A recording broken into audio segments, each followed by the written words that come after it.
This is Mary Kelly with Top Secret Leadership.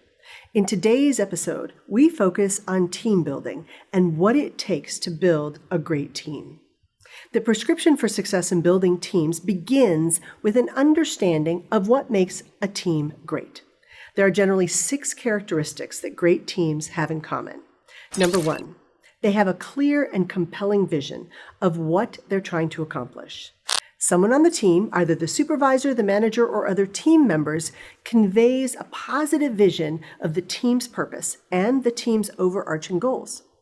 On a recent project with a manufacturing company, there was a cross-departmental group of people who came together because they were charged with improving the quality of one of the organization's newest products. It was evident at the very first meeting that 3 members of the team truly believed that their leadership team had empowered them to solve the problems. However, they got significant pushback from 2 other members of the team who decided the problem couldn't be solved, the team didn't have the authority they needed to make the improvements, and I thought, this is not going to work. They're going to derail the whole team. However, the 3 team members who truly believed that they had the ability and the authority to solve the problems overrided the cynicism of the other 2.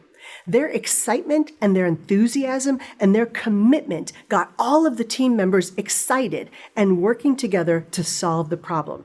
And it happened at the very first meeting. We've got to make sure we get people together, and sometimes that energy comes from those other team members. So part 2 of this is team members need shared goals. Team members need to be committed to a common purpose, and they need to find a workable approach to hold themselves and each other accountable. Sometimes as a supervisor or a leader, you might see the opportunity to set the goals for the team, and sometimes that's helpful. But it's the responsibility of the overall leader to make sure that the team members know what actually has to be accomplished. Now, some of those team members may not buy into the goal immediately. Look, we've all been put on projects where we didn't want to be there. So the difficulty there is making sure that we as team members share part of that goal, that we internalize what it is needs to happen, and that we approach it with that great intent. 3. Teams need challenges.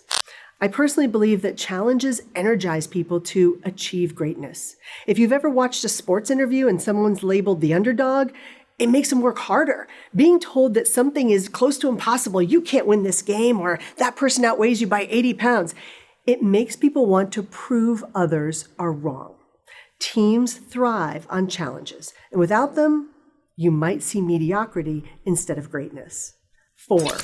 People need to know the why. Simon Sinek, of course, made this famous of knowing the why, but almost every large organization can share horror stories about how team members didn't know why they were supposed to do something, and there were disastrous results. Make sure everybody on the team understands the impact they have on the overall mission, and that is their why. 5.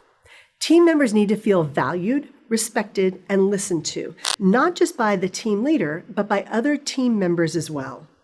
Every team member needs to recognize that each individual brings a unique gift or skill or contribution to the team, and it's important that every team member recognizes that, well, frankly, it would be harder to figure out the job without everyone's contribution.